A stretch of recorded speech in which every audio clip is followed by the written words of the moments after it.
noche. Amén. Le damos muchas gracias a Dios por su fidelidad, porque ha sido misericordioso con su pueblo. Amén. Y es bueno, y le damos gracias porque podemos compartir la palabra en esta noche de viernes. Así que bueno, sin más, te invito a que ahí busques en tu Biblia, en Lamentaciones, en el libro de Lamentaciones, capítulo 3.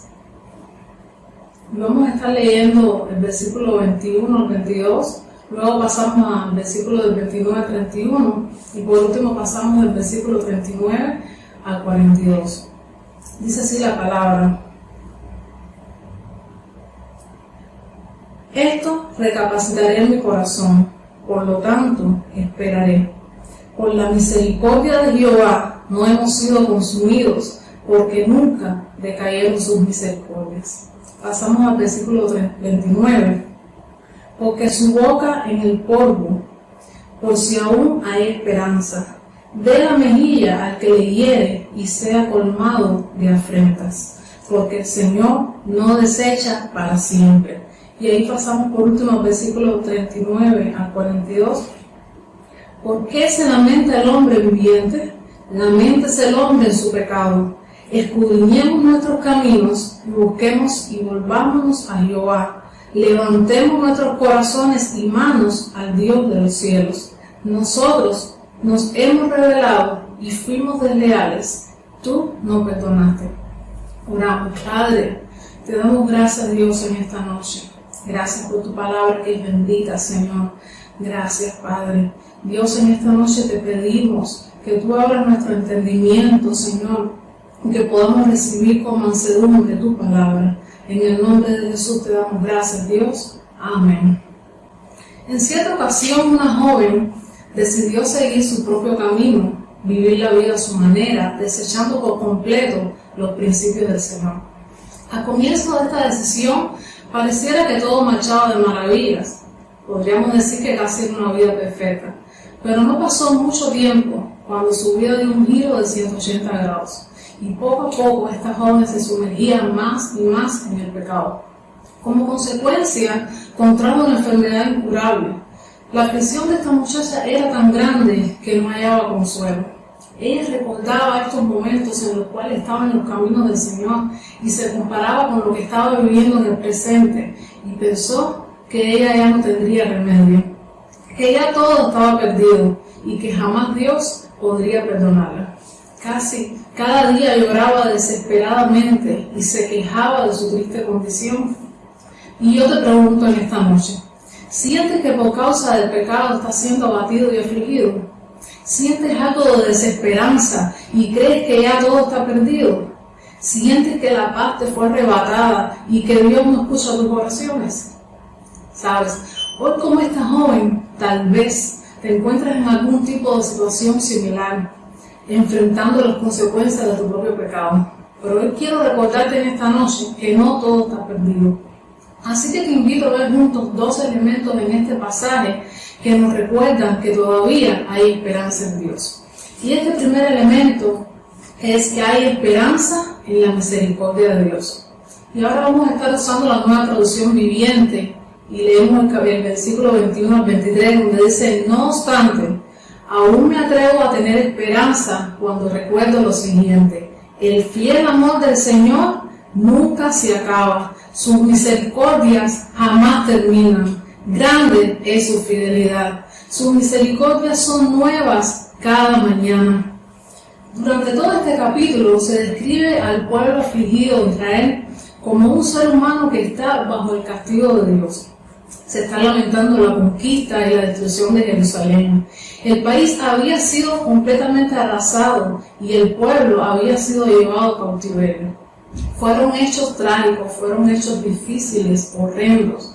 Ya no había reino ni príncipes, ya no había templo, no había sacerdotes ni había profetas. El pueblo estaba enfrentando las consecuencias de su pecado. Israel se hallaba dominado por una profunda tristeza y se habían entregado a la desesperanza. ¿Sabe? Y aunque Dios directamente no infringió el sufrimiento, en este sentido se le puede atribuir a Él. Dios aflige, pero este tipo de sufrimiento no está de acuerdo a su voluntad. Su palabra dice en este mismo capítulo, porque Dios no humilla a los hombres por gusto. El sufrimiento, hermano, es contrario a la naturaleza benevolente de Dios, pero a veces Dios sí permite el sufrimiento para efectuar una obra provechosa y purificadora en la vida de las personas. Pero hay algo que debemos saber, y es que en medio de estas aflicciones siempre vemos la misericordia divina. Y es lo que básicamente está declarando el autor de este poema. La verdad es que él no encontraba palabras para describir su sufrimiento. No obstante, todavía se atrevía a tener esperanza cuando recordaba los siguientes aspectos de la misericordia de Dios. Primero, el amor del Señor nunca acaba. Este poeta hace un breve recordatorio de que aunque se encuentran bajo el juicio por causa de su pecado, su mal comportamiento, Dios sigue siendo amor. Y es tan grande que siempre asiste a sus hijos en medio de la aflicción.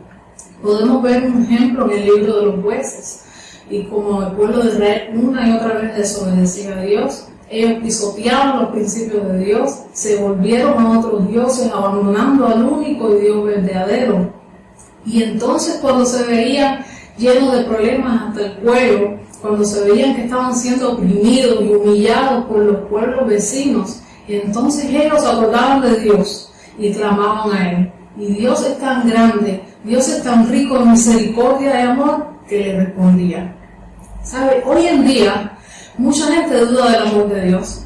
¿Sabe? Y no me estoy refiriendo solamente a no creyentes. Incluso creyentes dudan del amor de Dios. Pero Dios ha demostrado su amor inagotable, dando a su Hijo como sacrificio por el pecado, para nuestra salvación. Dios no ama a un grupo selecto, como algunos piensan, y mucho menos ama a un grupo merecedor de su compasión. Ama a todas las personas por igual, y aunque odia el pecado, y aunque la palabra de Dios dice que lo juzga también, su amor también sigue siendo incomparable. ¿Sabes? Puede ser que tú estés enfrentando el mayor de los sufrimientos y pienses que ya no hay nada más que hacer, que no tienes ningún tipo de oportunidad en el Señor. Pero tú debes saber, no debes olvidar que Dios se sacrificó por ti. ¿Por qué? Para salvarte y darte una nueva vida. ¿Por qué lo hace? Porque te ama incondicionalmente. Mira lo que dice su palabra en Isaías 54:8. Pero con amor eterno tendré compasión de ti, dice el Señor tu Redentor. Y Jeremías capítulo 31, versículo 3 dice: hace tiempo el Señor le dijo a Israel: yo te he amado, pueblo mío, con un amor eterno, con amor inagotable te acerqué a mí.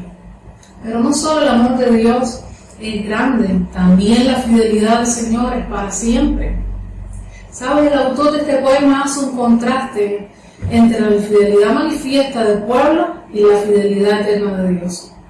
Básicamente, él dice: hemos olvidado al Señor, le hemos desechado, hemos profanado su nombre, pero Él ha sido fiel a sus promesas y al pacto hecho a nuestros antepasados. ¿Sabes? Ser fiel es parte de los atributos de Dios. Dios no miente, Dios no falta a sus promesas, y nada ni nadie le puede impedir cumplir lo que Él ha prometido, sea bueno o sea malo.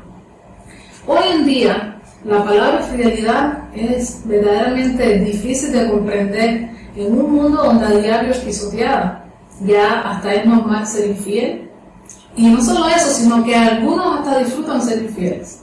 Lo vemos a diario, las parejas a veces son infieles, los amigos a veces son infieles, los padres a veces son infieles, los hijos a veces son infieles. Y lo más triste es que en la gran mayoría de la humanidad se ve como algo normal. Pero quiero recordarte que Dios no es el mundo, Dios no es los hombres. Él está totalmente comprometido con su palabra y es fiel a ella. Nuestra infidelidad, hermanos, no hace cambiar la fidelidad de Dios. Segunda de Timoteo 2:13 dice que si somos infieles, si nosotros somos infieles, Él permanece fiel, pues Él no puede negar quién es. Hoy tú tienes una nueva oportunidad en la fidelidad de Dios. Así que, si fuiste infiel a Dios, No pienses que ya todo está perdido, pues Él seguirá siendo fiel. Puedes descansar y esperar en Él, porque Él ha prometido que no te dejará, que no te abandonará y te ayudará hasta que alcances la victoria. Y el segundo elemento que quiero compartir contigo en esta noche es que hay esperanza de restauración en Dios. Dice el versículo 29, y vamos a estar, recuerdo, usando la Nueva Traducción Viviente, que se postre en rostro en tierra, pues quizás por fin hay esperanza. Versículo 31 dice, pues el Señor no abandona a nadie para siempre. Y el versículo de 39 al 42 dice, entonces, ¿por qué nosotros, simples humanos, habríamos de quejarnos cuando somos castigados por nuestros pecados? En cambio, probemos y examinemos nuestros caminos y volvamos al Señor. Levantemos nuestro corazón y nuestras manos al Dios del cielo y digamos, hemos pecado y nos hemos rebelado y no nos has perdonado. El autor en esta ocasión le aconseja al pueblo que se humillen y que busquen a Dios, pues solo en Él hay esperanza. Pues el Señor no retiene el castigo para siempre, porque su ira dura un momento, pero su misericordia dura toda la vida. Y es bueno con quienes esperan en Él en arrepentimiento y humildad, acciones previas a la restauración. Entonces, en vez de tomar esa actitud quejosa y querellante que muchas veces tenemos, ¿qué deberíamos hacer? Primero, humilla tu corazón. El autor, después de una serie de lamentos, deja un lugar a la esperanza. Recuerda que Dios no desecha para siempre. Es casi citando las mismas palabras del salmista, que dice que por un momento será su ira, pero su favor dura toda la vida. Eso lo podemos ver en el Salmo 30, versículo 5. Antes muestra un camino hacia la restauración. Le aconseja al pueblo que se humillen, que admitan el pecado y que necesitan la misericordia del Señor. Ahora, ¿qué significa humillarse? Significa una actitud de modestia y obediencia, fundamentada en el reconocimiento de la posición de uno como criatura de Dios, delante de Dios. Constituye una virtud y se contrapone al pecado de la soberbia y el orgullo. Ahora, la causa evidente de esa actitud de queja y querella que muchas veces asumimos cuando somos afligidos por el pecado es ese orgullo arraigado que hay muy dentro de nuestros corazones.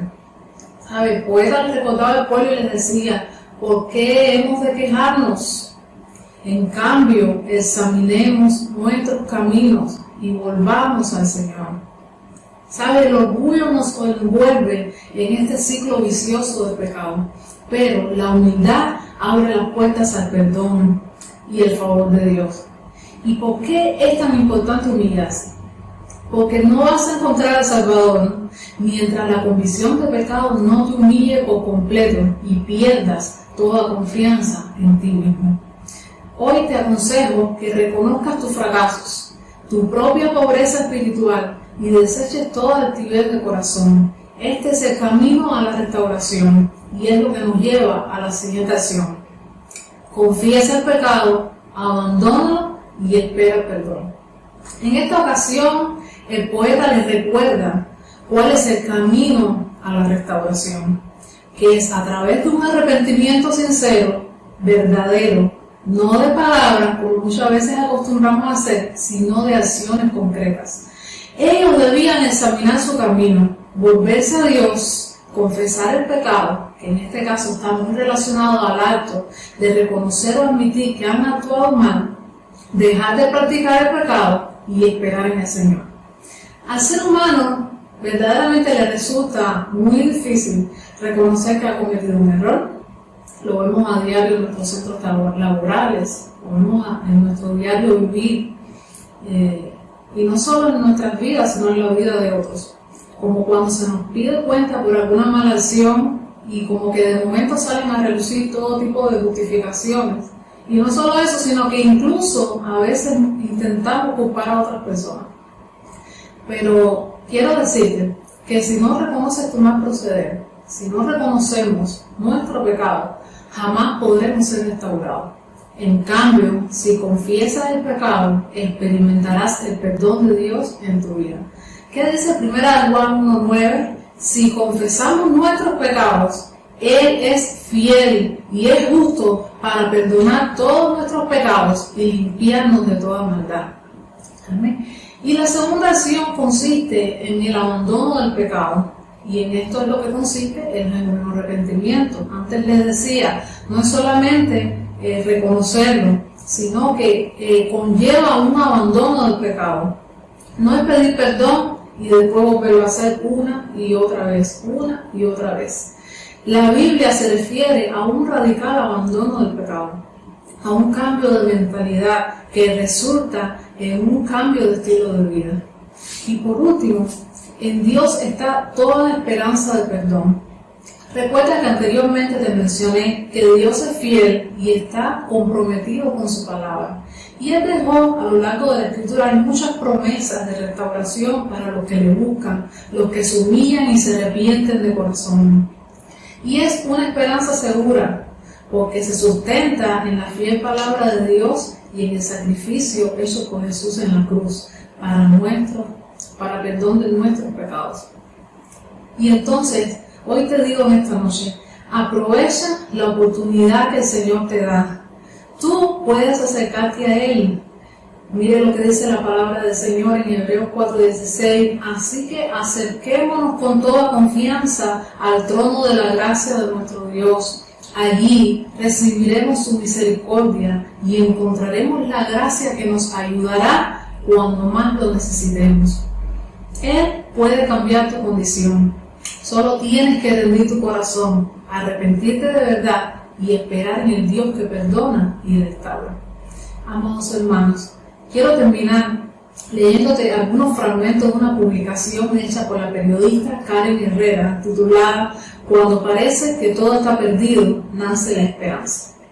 Y ella decía, aun cuando no cumplimos nuestras promesas de fidelidad, aun cuando el enemigo de Dios nos vapulea dejándonos casi muertos, y aun cuando parezca que no hay esperanza y que todo parece perdido, Dios dice, hay esperanza. La actuación de Dios en nuestra vida es poderosísima. Así como en el pasado Dios lo hizo con su pueblo, hoy Dios puede y quiere hacerlo contigo. Puede sacarte de tu vida del pecado y puede restaurarte. Él quiere hoy darte una nueva oportunidad de crecimiento, oportunidad de desarrollo y resultados espirituales que nunca antes viste en tu vida. Todavía hay esperanza. No todo está perdido. Dile hoy a Jesús, no quiero vivir más lejos de ti, en el desierto del pecado. Dame la frescura de agua viva y restaura mi vida para que reverdezca, florezca y dé fruto de eternidad. Te necesito, Dios, haz lo que tengas que hacer en mí. Amado hermano, quisiera que en esta noche tú pienses en esta palabra y si te encuentras en alguna situación similar a esta, hoy te decidas a levantarte, porque no todo está perdido. En Dios aún hay esperanza. Y quiero orar por ti en esta noche. Oremos. Padre, gracias te damos, Señor, por tu palabra. Gracias porque ella nos ministra y nos habla, Señor. Gracias, Padre. Te pido en esta noche, Señor, que tú, Padre, guardes a tu pueblo, Padre. Yo te ruego, Señor, que tú mires a cada uno de tus hijos que se encuentren en esta situación, Señor. Padre, que tú les muestres el camino al perdón y la restauración.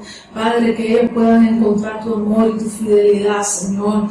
Señor, que ellos puedan transitar este camino, Padre, a través del arrepentimiento genuino, Señor. En el nombre de Jesús, Espíritu Santo, ministra a nuestras vidas. Espíritu Santo, muestra de qué cosas hemos de arrepentirnos.